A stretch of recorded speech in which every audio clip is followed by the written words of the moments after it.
नमस्कार, मैं अशोक कुमार पांडे। स्वागत है आपका टीसीएच पर। ऐसा लगता है कि इस देश में पूरी प्लानिंग कर ली गई है, काम धाम तो कुछ होना नहीं है। अगले कुछ सालों तक सिर्फ और सिर्फ मंदिर मस्जिद चलता रहेगा। हर मस्जिद में या तो मंदिर तलाशा जाएगा या फिर मस्जिदों को कहा जाएगा वो अवैध हैं, उनके खिलाफ आंदोलन किया जाएगा और इस तरह से देश में आग लगाए रखी जाएगी। संभल और अजमेर के बारे में हम पहले भी बात कर चुके हैं, उसमें जो नए डेवलपमेंट हैं उस पर भी बात करेंगे। लेकिन अभी जो सामने मामला है वो उत्तर काशी का मामला है।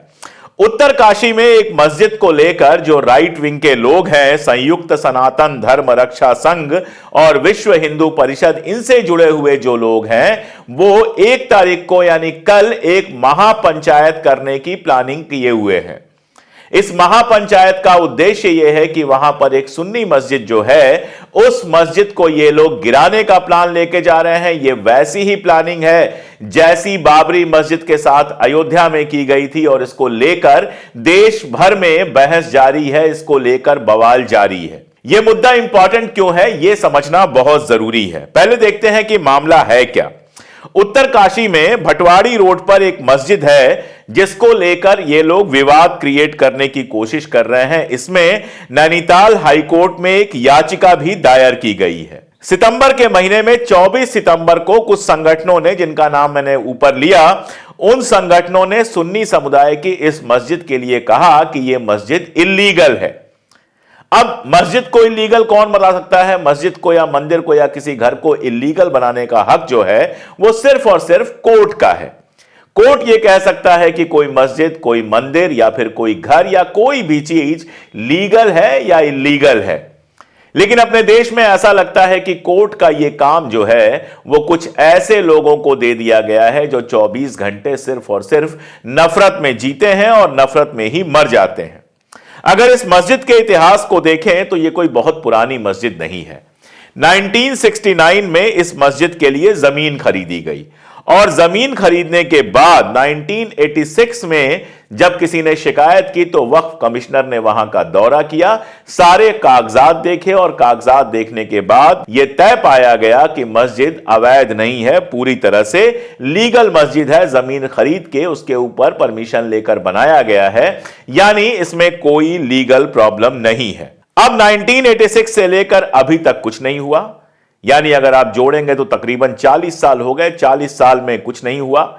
मस्जिद को बने 50 साल के आसपास हो गए, 50 साल में कुछ नहीं हुआ। अब उत्तराखंड में पहले भी आपने देखा है, हिमाचल में आपने देखा है मस्जिदों के खिलाफ किस तरह से जुलूस निकलते हैं। तो उसी प्रोसेस में उत्तर काशी में भी यह तमाशा शुरू किया गया, जुलूस निकाले गए और कोर्ट में दोबारा ये लोग गए, महापंचायत की बात की कि महापंचायत होगी जिसमें हजारों लाखों लोग इकट्ठा होंगे, जुलूस निकलेगा और कहा यह जा रहा है कि उस जुलूस में इस मस्जिद को तोड़ दिया जाएगा। मामला कोर्ट में पहुंचा और कोर्ट ने सरकार से सवाल जवाब किया। जब कोर्ट में सरकार से सवाल जवाब किया गया तो उत्तराखंड की जो भारतीय जनता पार्टी सरकार है उसने कोर्ट को यह कहा कि इस महापंचायत की इजाजत नहीं दी गई है, यानी अगर इल्लीगल कुछ है तो यह महापंचायत है। वहां की पुलिस ने भी कहा कि इस महापंचायत को रोका जाएगा और मस्जिद के साथ किसी तरह की छेड़छाड़ नहीं करने दी जाएगी। अलग से बयान देकर भी पुष्कर सिंह धामी ने कहा कि यह महापंचायत नहीं होने दी जाएगी, किसी भी तरह से कानून व्यवस्था की हालत नहीं बिगड़ने दी जाएगी। यह सारा कुछ हो रहा है, लेकिन इन सारे कुछ के बावजूद आप हिम्मत देखिए।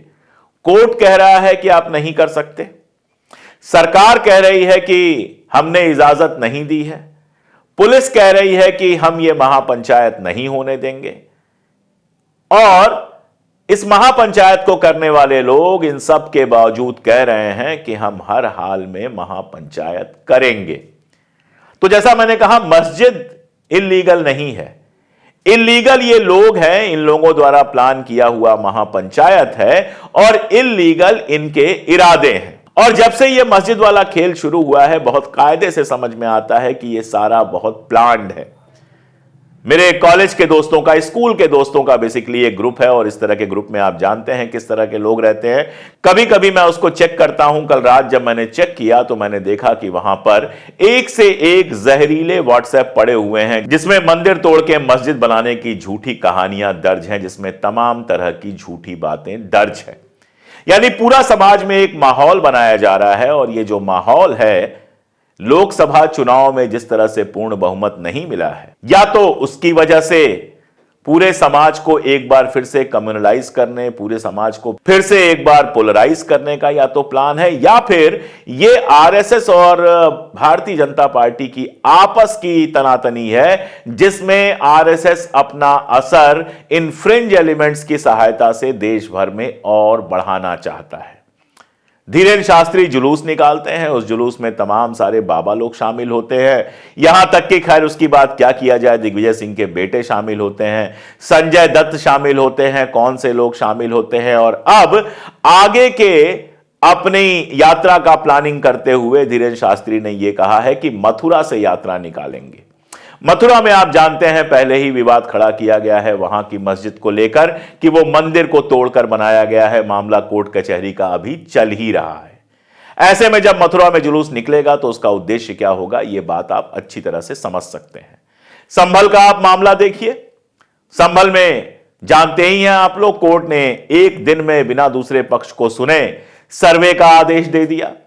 एक बार सर्वे हो भी गया, उससे भी संतोष नहीं मिला तो फिर से सर्वे कराया गया। लोग जुलूस में गए, जय श्री राम का नारा लगाते हुए गए। पुलिस वाले वहां पर बड़ी बड़ी बातें कर रहे हैं, लेकिन ये नहीं बता रहे हैं कि किसी मस्जिद का सर्वे करने जाने के लिए, मान लीजिए कोर्ट के आदेश पर वो सर्वे करने गए, बिल्कुल ठीक है, लीगल था सर्वे, लेकिन उस सर्वे के लिए जाते समय अगर लोग जय श्री राम का नारा लगा रहे हैं, जूते पहनकर मस्जिद में घुस रहे हैं, तो इसको क्या कहा जाएगा? यह भड़काने की अगर साजिश नहीं है तो क्या है? उसके बाद 5 लोग वहां पर मारे गए हैं। कह दिया गया पुलिस ने उनको गोली नहीं मारी है, पूरे इलाके में तनाव है, औरतों तक को गिरफ्तार किया गया है। 1 रुपए का मुआवजा मारे हुए लोगों को नहीं दिया गया। अब सरकार कहेगी कि ये तो उत्पाती लोग थे, तो सरकार को बताना चाहिए कि बहराइच में दूसरे के घर पे चढ़ के उसका झंडा उतार के झंडा लगाने की कोशिश करने वाला लड़का अगर उत्पाती नहीं था तो क्या था? तो एक उत्पाती को 10 लाख, 15 लाख, 50 लाख रुपए आप खट से दे देंगे और दूसरे जो उत्पाती हैं उनको उनके हाल पे छोड़ देंगे, उनको अपराधी की तरह ट्रीट करेंगे।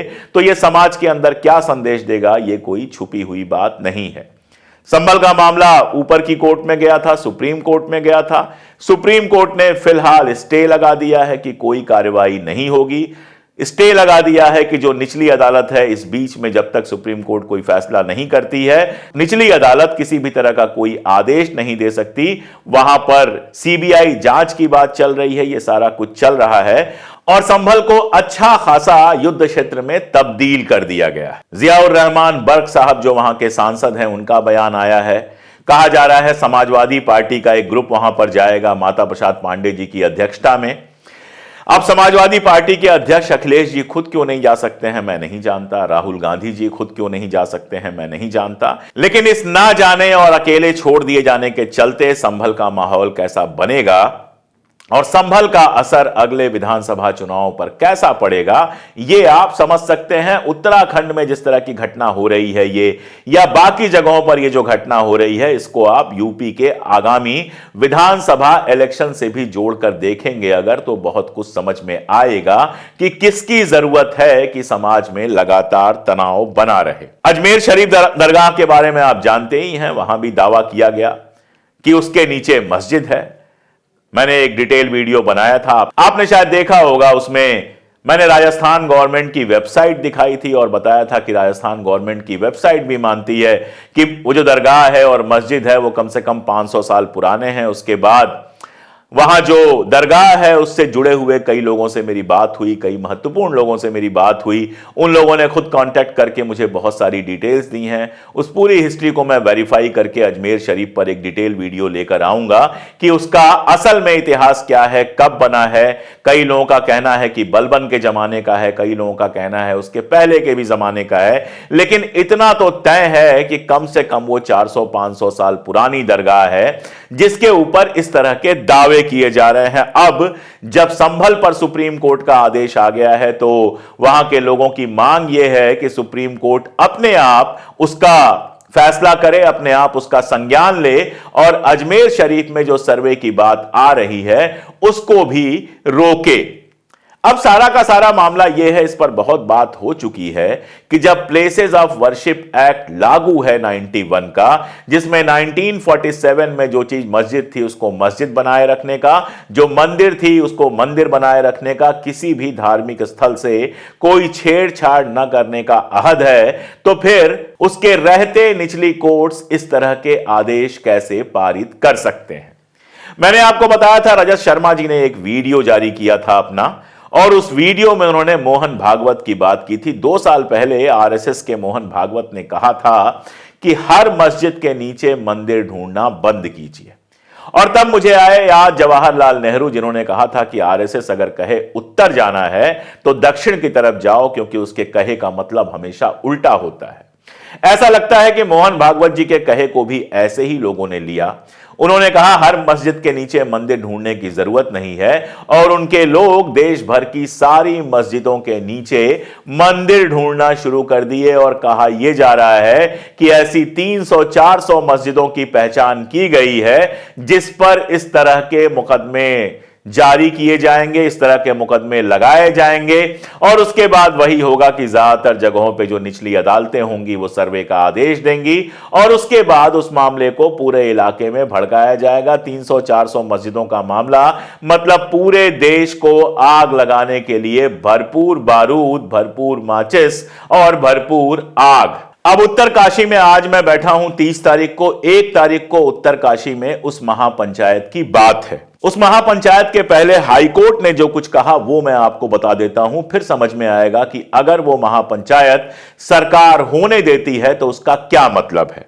हाईकोर्ट के जो कार्यवाहक मुख्य न्यायाधीश हैं मनोज कुमार तिवारी जी और न्यायमूर्ति विवेक भारती हैं, उनकी पीठ ने, खंडपीठ ने इस मामले की सुनवाई की थी, और सुनवाई के दौरान बेहद सख्त रुख अपनाते हुए हाईकोर्ट ने कहा था वहां के डीएम को, वहां के एसपी को कि कानून व्यवस्था को पूरी तरह से वहां बनाए रखा जाए, महापंचायत ना होने दिया जाए, और अगली सुनवाई की जो डेट दी थी वो 5 दिसंबर की डेट दी थी। अब ये किस्सा सुनिए और इसमें एकदम समझ में आता है जिस तरह से सारा कुछ ये चल रहा है कि अगर सरकार हाईकोर्ट के निर्देशों को नहीं मानती है, कल को कहती है कि हमने तो न्याय व्यवस्था कंट्रोल करने की पूरी कोशिश की लेकिन महापंचायत में इतनी भीड़ आई थी कि हम कुछ नहीं कर सके, तो यह बाबरी नंबर 2 जैसा ही होगा। वहां भी कोर्ट का आदेश था, वहां भी पुलिस को ताकीद यही थी कि किसी भी उपद्रवी को उस इलाके में घुसने ना दिया जाए। जो ढांचा था, जो बाबरी मस्जिद थी, उसको बचाने की ताकीद की थी कोर्ट ने। आदेश दिया था कि उसको पूरी तरह से सुरक्षित रखा जाए, लेकिन हुआ क्या? सब जानते हैं कि कल्याण सिंह की सरकार ने क्या किया, कैसे पुलिस तमाशा देखती रही और देश भर से आए हुए हजारों लोग अंदर घुस गए और कैमरे के सामने बाबरी मस्जिद को शहीद कर दिया, तोड़ दिया। ये सब जानते हैं। पुलिस क्या कर रही थी, यह सवाल पूछने की जरूरत नहीं है। आप सब जानते हैं पुलिस क्या कर रही थी। अब उस घटना को इतना वक्त बीत चुका है, अब तो वहां नया राम मंदिर बन गया है कि हम सब जानते हैं कि कोर्ट के आदेश को कैसे किनारे लगाया गया, और उसके बावजूद कल्याण सिंह का कुछ नहीं हुआ। कल्याण सिंह की राजनीति अगर चौपट हुई तो अपनी वजहों से चौपट हुई, बाद में फिर भारतीय जनता पार्टी में आए, उसी उत्तर प्रदेश के राज्यपाल बन गए और सारा तमाशा दुनिया ने देखा। अब उत्तरकाशी में क्या होगा इसका अंदाजा मैं नहीं लगा सकता। अगर सरकार वाकई कोर्ट की बात मानती है, अगर सरकार महापंचायत को रोकती है, अगर पुलिस रोकती है महापंचायत को, और यह जान लीजिए कि अगर पुलिस ना चाहे तो महापंचायत क्या महापंचायत भी नहीं हो सकती।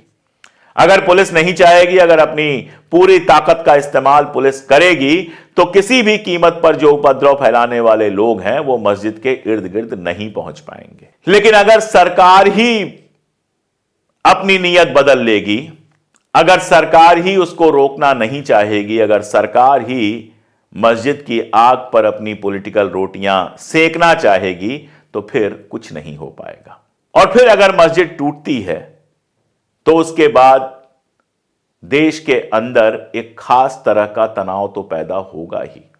मैं उन लोगों में से हूं जो हमेशा यही अपील करूंगा कि सड़क पर मत आइए, हमेशा यही अपील करूंगा कि हाथ में पत्थर, हाथ में हथियार मत उठाइए, हमेशा यही अपील करूंगा कि कानून व्यवस्था पर भरोसा रखिए, हमेशा यही अपील करूंगा कि इंसान की जान सबसे ज्यादा कीमती है और अपनी जान दांव पर मत लगाइए। लेकिन भारत का नागरिक होने के नाते उत्तराखंड की सरकार से हाथ जोड़ के मैं ये भी अपील करूंगा कि अगर कोर्ट से आपने वादा किया है, अगर हमारे उच्च न्यायालय ने वहां पर कहा है कि उपद्रवियों को इकट्ठा ना होने दिया जाए, अगर आपने खुद यह माना है कि आपने महापंचायत की इजाजत नहीं दी है, अगर आपकी पुलिस ये कह रही है कि महापंचायत नहीं होनी चाहिए, तो फिर उसको जमीन पर लागू कीजिए। आप उसको जमीन पर लागू करेंगे, उपद्रवियों को रोकेंगे, कोर्ट के जो आदेश है उनकी पालना करेंगे, तो जनता के अंदर एक भरोसा जाएगा कि सरकार चाहे आपकी किसी भी पार्टी की हो, आप उपद्रव नहीं चाहते हैं, आप शांति चाहते हैं। जनता के अंदर भरोसा आएगा कि कोर्ट से सही फैसला आएगा, कोर्ट फैसला करेगा क्या लीगल है क्या इलीगल है। अगर कोर्ट का फैसला सड़क पर हथियार लिए हुए लोग करने लगेंगे तो यकीन जानिए हो सकता है कभी आपको चुनाव में इसका फायदा मिल जाए, लेकिन जिसको हम लॉन्ग टर्म कहते हैं, जिसको लंबा दौर कहते हैं, उस लंबे दौर में आपके सूबे के लिए भी और हमारे मुल्क के लिए भी एक बहुत खतरनाक बात होगी।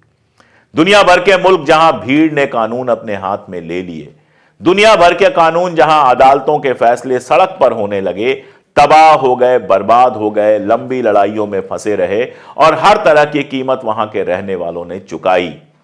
हमारा हिंदुस्तान 1947 में जब आजाद हुआ तो हमने संविधान बनाया, आईन बनाया, और उस आईन की यह खूबी थी कि फैसले जमीन पर नहीं होंगे, फैसले हथियारों से नहीं होंगे, फैसले कोर्ट में होंगे और कोर्ट के सामने हिंदू, मुसलमान, सिख, ईसाई, दलित, ब्राह्मण सब एक बराबर होंगे। जो दोषी होगा उसको सजा दी जाएगी और जो दोषी नहीं होगा उसको इंसाफ दिया जाएगा। हो सकता है 100 में से 4 मामलों में इंसाफ गलत हो जाए, लेकिन 96 मामलों में जब इंसाफ सही होता है तो जनता का कोर्ट पर भरोसा होता है, वो अपनी शिकायत लेकर कोर्ट में पहुंचती है। तो बस मैं यही अपील करूंगा कि उत्तरकाशी को शांत रखा जाए, एक बेहद खूबसूरत इलाका जिसको प्रकृति ने तमाम नेमतें दी हैं, जहां लोग घूमने जाते हैं, जहां सुकून मिलता है, वहां के लोगों का अमन और सुकून न छीना जाए, वहां शांति स्थापित की जाए, उपद्रवियों को रोका जाए और कोर्ट जो फैसला करता है, जब भी फैसला करता है, उस फैसले को पूरी ताकत के साथ, पूरे कमिटमेंट के साथ लागू किया जाए। यही संविधान का तरीका है, यही लोकतंत्र का तरीका है और यही इंसानियत का भी तरीका है। आज के लिए इतना ही, बहुत शुक्रिया।